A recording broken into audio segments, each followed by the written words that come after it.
Salut mes allumés de pixels, j'espère que vous allez bien. Je lance les mini-tutos, qui vont s'appeler Comment t'as fait?, qui seront des tutos rapides, donnant des trucs et astuces pour prendre des photos, mettre un jour un de vos appareils, etc.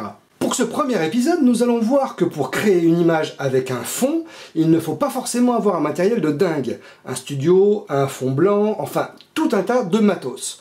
Le fait que vous regardiez cette vidéo fait que vous pourrez faire ce genre de photos immédiatement après avoir visionné ce tuto, car vous êtes en train de regarder l'élément clé de votre future photo. Et ne me dites pas que vous voyez déjà le bout de tunnel, car non, vous n'êtes pas mort. Vous êtes sur la chaîne Pixel Photographie. Allez, go!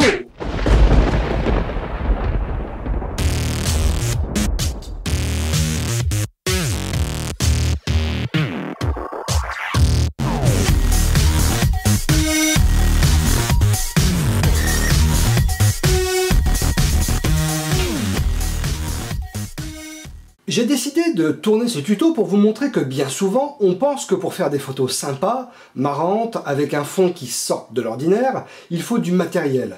Fond coloré, arrière-plan de qualité, etc. Eh bien non! L'élément clé de ce tuto, qui va vous permettre de créer des milliers de fonds sans aucun budget supplémentaire, c'est votre écran. Et oui, vous allez pouvoir afficher n'importe quel arrière-plan sur votre écran. Et en plaçant votre sujet devant, vous pourrez créer des compositions super sympas. Pour les exemples que je vais vous citer, il m'a fallu 2 minutes pour trouver des fonds, 1 minute pour placer mon réflexe sur trépied, le mettre en mode A, mesure de lumière spot sur mon sujet, ici donc le Bouddha, balance des blancs auto et surtout prise de vue en RAW, enfin NEF chez Nikon, CR2 chez Canon et PEF chez Pentax, afin de pouvoir retoucher vos photos comme vous le souhaitez par la suite. Utilisez aussi le mode retardateur sur 2 ou 5 secondes, ce qui vous évitera des flous de bouger, et désactivez la fonction de stabilisation sur vos objectifs, même si sur les modèles récents elle se désactive naturellement. Si votre réflexe semble ne pas bouger. J'ai utilisé pour ces photos mon D7200, mais n'importe quel autre réflexe ira. Il m'a fallu un trépied. Si vous n'en avez pas, vous trouverez un tas de trucs pour vous caler, pour caler votre réflexe à la bonne hauteur, votre bureau, une chaise, un carton, enfin voilà. Là, je laisse votre imagination galoper. Stop, pas trop longtemps quand même. Regardez ce Bouddha. Moment culturel. En Thaïlande, le Bouddha ne peut être représenté que dans 4 attitudes. Assis, debout, marchant ou couché.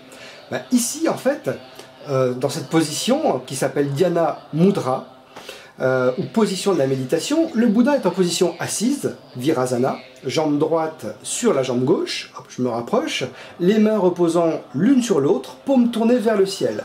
Celui-ci vient de Phitsanulok, dans une fonderie spécialisée dans la fabrication de Bouddha. Et voilà. Ensuite, il m'a fallu placer mon Bouddha cadré et composer, faire mes photos en changeant de fond à chaque fois.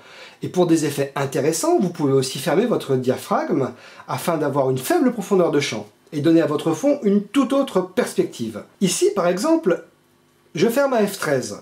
On se rend compte de l'arrière-plan, un tunnel. En faisant la même photo mais en ouvrant à f2.8, je donne encore plus d'importance à mon sujet. Je floute l'arrière-plan, tout en gardant cet effet lumineux à l'arrière. Sur cette photo, j'ai reculé un peu mon réflexe pour cadrer plus large. Du coup, on voyait le support en dessous. J'ai donc utilisé ma cigarette électronique et j'ai balancé un peu de fumée de vapotage doucement sur le support. Et j'ai rapidement pris ma photo.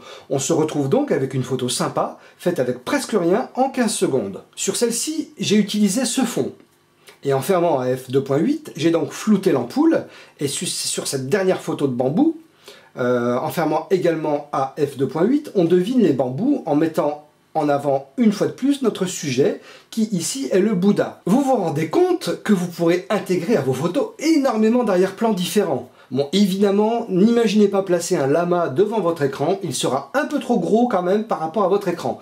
La seule solution sera de réquisitionner une salle de cinéma afin d'avoir un écran assez grand, mais là, évitez. Je veux pas que vous ayez de soucis avec la loi. Allez, ne perdez pas une seconde et essayez vite de faire des photos sympas de cette façon. Et envoyez-moi vos meilleures photos, enfin votre meilleure photo, par mail sur question.pixel@gmail.com dans une définition correcte et en notant votre nom et les exifs. Comme ça, dans une prochaine vidéo, je publierai vos photos et vous donnerai mon avis sur votre shooting. Et n'oubliez pas que le jeu, afin de gagner un pack chargeur et pile N-Loop, est toujours d'actualité. Et si vous ne le saviez pas, regardez vite ce tuto afin d'avoir la façon de participer. Et voilà mes allumés de pixels, j'espère que ce tuto vous aura permis de découvrir cette astuce sympathique. Si oui, soutenez ma chaîne en me mettant un gros pouce en l'air, en vous abonnant et en partageant mes vidéos et tutos. Merci encore, et maintenant sortez et shootez. Bye.